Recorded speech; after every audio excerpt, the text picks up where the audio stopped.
When things get really, really stressful, you get really, really relaxed. When they get super, super stressful, you get even more like a sloth.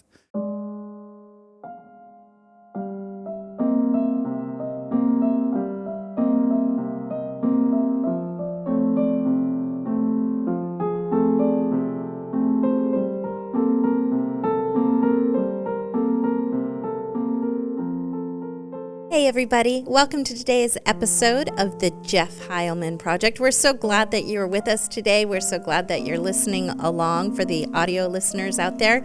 Today's topic is actually going to be something that Jeff has had a revelation on, and I'm super excited to share with you about the muscle memory of chill. We call it the MMOC. It's that very special moment when you find that you actually do something subconsciously without even knowing it. It is a state of mind that is what every professional athlete aspires to get to. It is the state of mind where every CEO attempts to enter in when he goes into the boardroom. It is the venture capitalist's feeling and that gut that they know that they're about to pull the trigger and it is the right decision to make. So if you are wondering about making a decision, if you have a decision that you're facing and you're concerned about it, maybe you don't know what to do, or if it's clarity on what comes next, getting into the muscle memory of chill, getting into that chill state, getting into that flow state is what we're going to be talking about today on today's episode. And so, Jeff, maybe you could recap a little about how the idea and the concept of the muscle memory of chill came to you. I'll tell you how it came, and this is a strange one for me. Even to talk about this, I'm a little uncomfortable because I don't want people to show up at the front door with a straitjacket. This was a very... It's too late, by the way. Yeah, exactly. They already know. The word's out. I was playing professional golf. I played professional golf from 2008 to 2019. I was not on television, didn't make it in any big tournaments, but I played in dozens and dozens of qualifiers, PGA Tour sanctioned qualifiers. Monday qualifiers, Never made it to a Monday, but the pre-quals on Thursdays. And pre-qual. Mini tour events with, I played in a couple of events with Lucas Glover, won 2 U.S. Opens. Hey. Some incredibly talented players, and Chris Martin, a couple other guys that were, just guys that shoot 5-6 under every day in their sleep. And it was something I really wanted to do, and I thought I could do it all, right? I thought I could, be the husband, the father of 7 kids, the traveling sales rep, the entrepreneur, the startup guy, the high school dropout multimillionaire, and the professional athlete, all at the same time, and really pushed myself about as hard as I possibly could to do that. And I played, first time I ever played Pebble Beach, 2017. Before I had ever played Pebble Beach, I'd played it many times in my mind because it's kind of the one golf course that's in every video game that you play and every simulator that you do, and you see it. Watching it on television and watch for it on TV all years. the time. Wasn't that the clam bake? Was the clam bake from Pebble Beach? It was. Yeah. It So was Bing Crosby, Bob clam Hope. bake, and it was the first, what they call today a pro-am, where you have professionals playing in the field for purse money, and you have amateurs playing alongside them for bragging rights and recognition, just the fact that they can go out there and compete. And so I go and I play before I played in 2017, it seems like a long time ago now. In 2016, I was really struggling with my game. I was having a hard time breaking 80, and I had gone from shooting low 70s for a while, and I just could not break through this, and it had gotten really frustrated. I was stuck shooting in the high 70s and low 80s for like 2 years straight. And some people are like, it's all relative, right? When you're first learning how to play golf and you shoot in the 90s, it's no big deal to be shooting in the 90s or to shoot 100 even. And I've had rounds where I was in 100. But when you're trying to make money and you need to put yourself in a position where you could be 5 or 6 under in 9 holes if you're behind and you need to catch up, and you need to birdie like 2 out of the next 3 holes coming into the back. 80 is just, you're not even close. It's not even worth competing, other than the fact that it puts you under pressure, and you get that. You'll spend a week prepping to get that hour and a half where you can go play even par for a few holes and try to hold things together and put yourself into the crucible of it. But in 2016, I'd been frustrated for a couple of years and stuck, and I was angry, and I had done everything. I changed my equipment. I'd done my yoga practice and upgraded my and so that the people that are listening understand, you had a coach. You had a coach who was coaching you. This isn't. I had a coach that was he's almost 70 now. I've never beat him. Yeah. So this is not just some player. off the cuff. You played when you were in you played Elementary in school, college. You played elementary school. You've been junior playing high, since you were 12 years high old. school, college. You decided to get a coach. Professional. You're doing everything. You're doing the yoga. You're doing the diet. I'm eating the food. I'm staying in shape. I'm staying flexible. Right. I'm hitting 1,500 to 2,000 balls a week. Yeah. You're emptying the buckets at the driving range. Yeah, You're playing I'm the hitting games. 2 or 3 buckets of balls a day. I can understand 4 why and you 5 might be days a week, frustrated. and it was frustrating. But there's and this is part of mental toughness. Part of our topic today is sometimes you've got to get to that point of frustration to kind of, I guess, give yourself permission to relax. You kind of get to the full surrender, like Yeah. there's You're nothing like, I "Look, could possibly I'm do. doing everything I can Yeah. do. I just need to stay in the process." And I'm a pretty serious person. I think I try to be funny and goofy. We were talking about Jeffrey being our Very oldest son is serious. very serious. But I think I'm a very serious person, and I think there are times when it's inappropriate to be overly serious about stuff. And this was one of those times where I'm like, come on, for goodness sakes, like, what do I need to do to get back to what I've been doing, what I know how to do, and what I know I can do? And I don't remember what time of year or even what year it was, but I remember that I had a dream, and it's the only way I can explain it. This wasn't something I've ever seen in a movie. It was just my subconscious mind was putting together the pieces of the sinew in my nervous system. And I had this dream that I'm playing Pebble Beach, which I'd never done actually at this point. And I literally just duck hook my tee shot. And I don't remember if it was in a tournament in my dream or not, but I just remember I wanted to play well because it's Pebble Beach. It's one of the best golf courses there is. And I rip one out of bounds. I mean, like 40 yards out of bounds. It was not a good shot. Sounds like a nightmare. It was a nightmare. And I started to get, tense from that, which you can't do. That's you got to go the other way. The worse you play, the more relaxed you got to get. And then I did it again in my dream. I duck hooked another one 40 yards to the left and probably broke somebody's window in a $10 million house that's off the first tee. I felt that this is the only way that I can explain this, and we might lose some listeners on this one and some subscribers, but I felt the hand of God come and scoop me up. And anybody who's got kids, when you spank a kid, you're not really hitting a baby right in their diaper. You use their diaper as a pad, but you kind of scoop them. You scoop them up with your hand, with their diaper to try to get their attention. That, hey, I need you to pay attention to this thing. And that diaper provides padding, and the scoop kind of takes their breath away. Right, you're changing their state by giving motion when they're not expecting it. And I felt like the hand of God had just taken me and done one of these 18-month-old diaper padded baby butt scoop spanks. I figure out how to put that one into the into the commentary. And then he scoops me up. He takes me up to like 500 feet of elevation, and I can see the camera angle like a drone just flying over the golf course. And the clouds were kind of spotty, but you could see there was sun and there were some cloudy areas. And he kind of shows me, and I could see the first hole, the second hole, the third hole that comes back to the north and then turns abruptly to the ocean and goes down the hill. So I could see the first, second, and third hole, which I knew in my mind. And he says, all of this is yours. This is yours. It's for the taking. And then he gently sets me down back on the first tee. And he goes, now relax.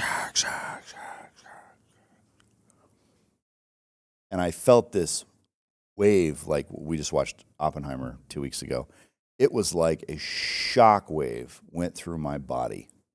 And let's be clear, we do not spank babies. It sounds like we scoop them. It sounds like at Disneyland at California Adventure Park, there's that ride, the Soarin' Over America. Yeah, it was like soaring over Pebble. You're just held under your bum and your legs are hanging and you're just kind of you're seeing the world and so perhaps a better analogy other than the butt scooping up babies. But it's a gentle. Yes, it's a loving embrace. Yeah, from the hand of God. Spank is probably a harsher word than what I was intended, but it is. It's usually when you're trying to get their attention, if they go after something, you'll spank them, but you're scooping them up in your hand. Yes. And I felt that butt scoop from God, and it was loving, right? It wasn't painful. It was just, oh my gosh, I'm moving. I'm 500 feet off. So is the title of this message now God Spanked Jeff? Yeah. The God kind of butt spank. When God spanks you. I know. There's no censorship on these. It's so great. That's right. You can say whatever you want. Okay, so he says relax. He says relax, and I see this, and I feel this nuclear shock wave go through my body of total relaxation, and it was like defibrillators. A lot of people think defibrillators get your heart started. Not true. Defibrillators actually stop your heart. They like solid on. But this was the other way. It was like solid off, like relaxation to the point where there was no tension anywhere in my body. I remember being in bed, just being like, it was like I'd taken a Quaalude or something. I mean, we don't endorse spanking or Quaaludes, by the way. But I was so relaxed. There was zero tension in my body. And then he said to me this phrase, which I've never heard in my life. We talk about muscle memory all the time. Muscle memory is the feel of the grip of the club in your hand or the racket in your hand if you're a tennis player. And he says to me, you've just experienced, and it was this big, deep voice. Who's the guy in Bruce Almighty that plays God? It's Morgan Freeman. Morgan Freeman. It was like Morgan Freeman's voice saying, you've just experienced the muscle memory of chill. And I'd never heard that phrase before. It didn't mean anything to me. It didn't make sense. I can't remember. I looked it up, and I've never seen it written anywhere before, the muscle memory of chill. But that state of being is the precursor, in my opinion. It's the best description that I can come up with. And it wasn't even a description. It was one of those subconscious mind pulls from the ether as to how to describe what mental toughness is like. Now, I've been talking here for 11 minutes in response to a single question from you. But we just exhibited incredible mental toughness, not only over the last 10 weeks with stuff going on and career changes and things, but in the last 10 hours. Can you talk a little bit about all of the things that we just pivoted on, the moving parts, the things that needed to be moved? Let's talk about how do we apply this once we understand that we need to relax and really like double down on relaxation. What do you do with that? What does that muscle memory of chill Well, for the last few weeks since we've been do? talking about play, what we were really attempting to do was talking about yes. What happens in your life when you say yes and you get into the constant habit of yes and, yes and, yes and. So let's say an idea pops into your mind. An idea popped into our mind that we were coming to a point in this career transition where you're starting a new position in 2 weeks, and we haven't had a real fun getaway for the family for the summer. And so the idea popped into our mind. It began as just a dream, just an idea. Well, what if we take the kids to Disneyland? And then when we decided to put into practice, yes, and you know, it's really interesting. On HGTV, there's this show called Little John Wants to Do What? And it's Little John, the producer. Yeah. And they make it a habit when they go into a home, because they're going to design a home, and they have what they call, it's like the brainstorming that, was it like a chill session. Benjamin Franklin talked about, where there's no negative. You go into the room and you have a no negative. You just start throwing out ideas. So theirs is like, what if? And so they go, okay, what if we did this? What if we do that? And they nothing is off limits before and so they're like, well, what if there was a swimming pool in the house? And what if there was a bridge in the house? And what if there was and so what we're getting into the habit of and what we're attempting to do when we're talking to others about playing and being in the all-in state and getting to the muscle memory of chill is yes and. So, okay, what if we take the kids to Disneyland? Yes, and we'll need a room. And yes, and we'll need to take 6 kids, 6 people, that's more than 2 rooms. And yes, and can we find one? And then with each yes and with each hypothetical, so now we're going through and we're looking at how much would rooms cost and how much would, and then we're more or less busting through blockers with our yes and every time there was a blocker, which there were many of them, instead of saying, oh, we've been blocked, dumb idea, can't do it. Oh, we've been blocked. Guess that means it's the end. Instead of having the initial response be blocker equals no and changing that to blocker equals yes and, then we were able to orchestrate a place for us to stay, the best possible scenario for 6 people, the closest proximity to the park. We get home after spending about 4 hours attempting to get all of that in order to find out that the vehicle that we were going to take, the air conditioning's not working. And so, yes, and we're going to go, and yes, and we need to drive. So, yes, and we're going to rent a car. And so one by one, we continue to remove blockers that could potentially be devastating by entering into not only the muscle memory of chill, but the muscle memory of can do. And so we were going to that state of what if we just said yes and to everything? And so one might even get uncomfortable thinking that, oh my God, what if I said yes to everything? I think there's that movie where, isn't it? Yes, Man. Yes Man, where he says yes to everything. And there are, of course, some limits because you're going to have moral obligations and boundaries. You're going to have boundaries to what you say yes to. That is always and there's going financial stuff that there's always going to be over time. Yeah, there's always going to be a situation and there's going to be a residual response for whatever it is that you say yes to. But in the last 10 hours, we were able to execute on something super fun, super creative, within the scope of what we could afford to get us set up to become totally rested through play and entering into that state of relax. So today, did we drop any cars off today?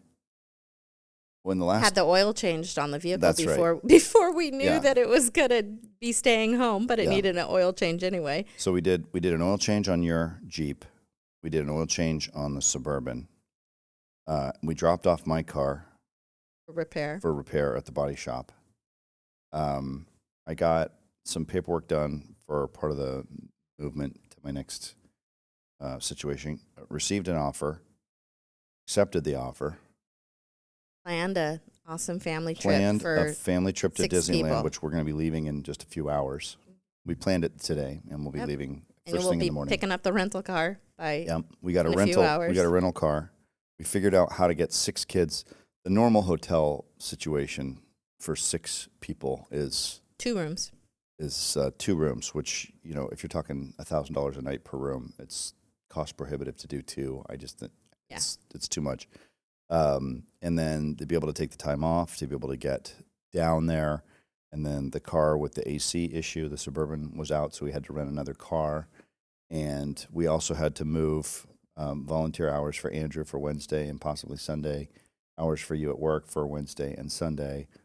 Time that I'm going to be on the road, I have a phone call that I need to be present for tomorrow afternoon, which means I need to be able to check in, which means we need to be there enough time to rest and make sure there's a room available, which means we need to leave early in the morning, which means we need to do the rental car tonight instead of first thing tomorrow during business hours, and on and on and on. And we literally did this while you were getting your hair done and while I was working on expenses thank at the God for Chick-fil-A mobile next door to the phones. hair salon. But I think that the real thing to wrap your brain around, because people ask me all the time, how do you have 7 kids? And I always tell them 1 at a time.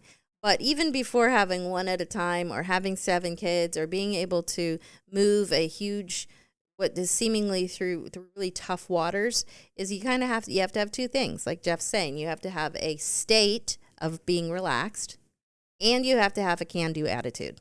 100%. And so standing up to the ball and being totally relaxed is a state which you must have before you get up to the ball. But you're only going to be totally relaxed if you believe that you can do it. And you can't actually be totally, completely relaxed. There has to be a little tension. There has to be a little bit of tension. And so you think about where is it? Best way I can describe it is neutral if you've ever driven a motorcycle.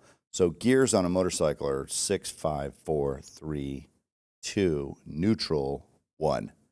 So if you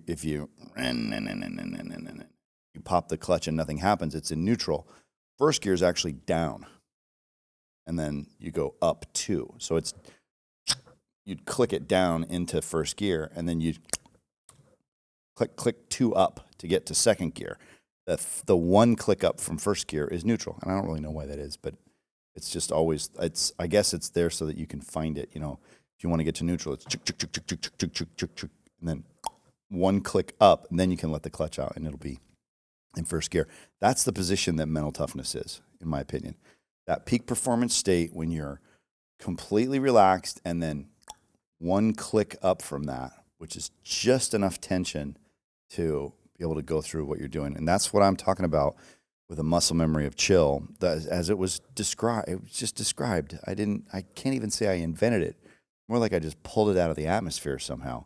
But this concept of developing a muscle memory for a thread, for a thin man-on-wire place that you can walk in your nervous system that creates enough tension to get something done, enough engagement to show interest in whatever the subject matter is that you're talking about.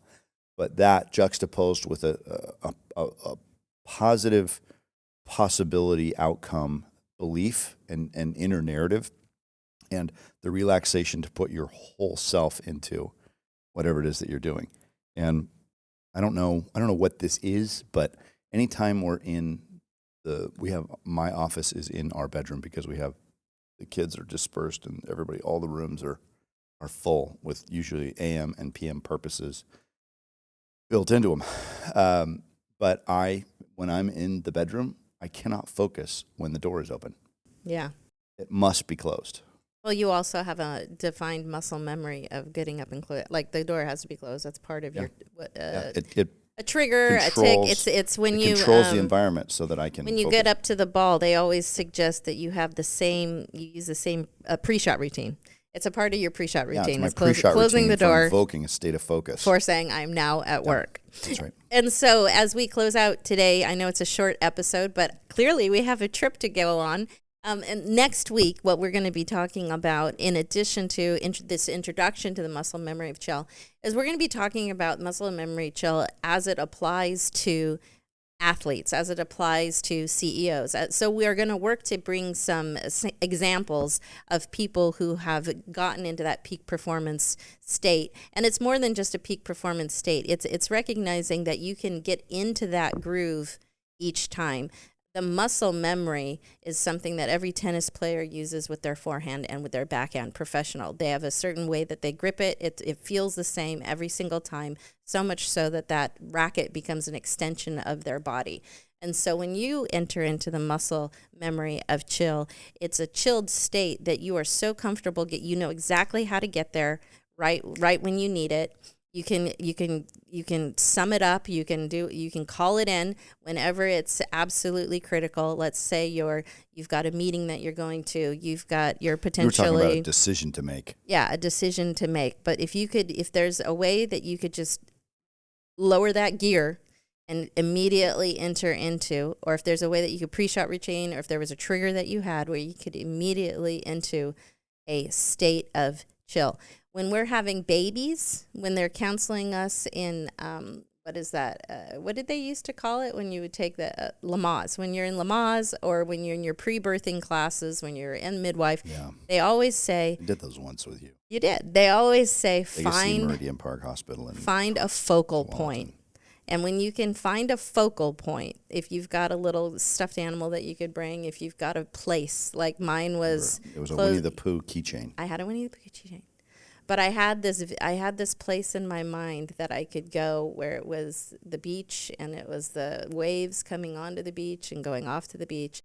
And so when they suggest that you use your visualization techniques, you use your meditation techniques to call yourself to change your own personal story on the inside to a state of relaxation, to a state of just letting those contractions pass. Because in labor, as you know, there's a lot of contractions that could potentially be extremely uncomfortable.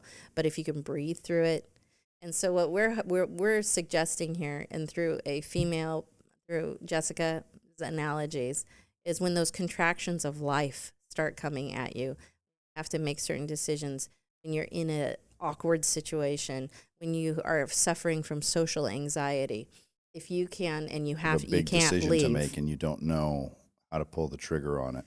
You can you can take some deep breaths. You can apply the understanding. You can apply that word relax into your state and take a breath and enter into a chill. And just have that be your ready state, is to be in the state of chill through muscle memory. And I would go as far to say that when you look at mental toughness, what is mental toughness? Mental toughness, in my mind, the best way that I could describe it, I just thought of it right now. I've started playing a lot of guitar now, and my fingers are starting to build calluses. Now I can still feel on the end of my finger. I still have nerves in there, but there's a coating of skin, a callus, if you will, that's become tougher to where it's not so sensitive. And you can build a callus on your nervous system that says that it's going to take an incredible amount of pressure and tension in order to move the needle on how you feel, on your chill state. And that is a rehearsed, programmatic training that you go through from practicing this concept of when things get really, really stressful, you get really, really relaxed. When they get super, super stressful, you get even more like a sloth. You have an inverse response to where when things are totally freaking out, you don't escalate, but you de-escalate to the point where when somebody's literally losing their mind and acting like a Karen, no offense to the Karens out there, or named Karen, but when they're losing it, you literally create a bigger and bigger gap between your level of calmness and where they're losing when control. We were kids, you're talking about calluses. I'm not a guitar player, but the monkey bars.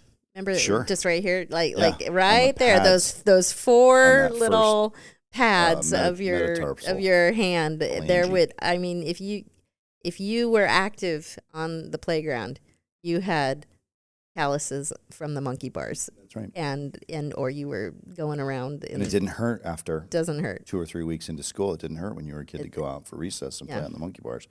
And I think that you can get, like, it didn't, there were some crazy numbers thrown back and forth for our impromptu Disneyland trip today.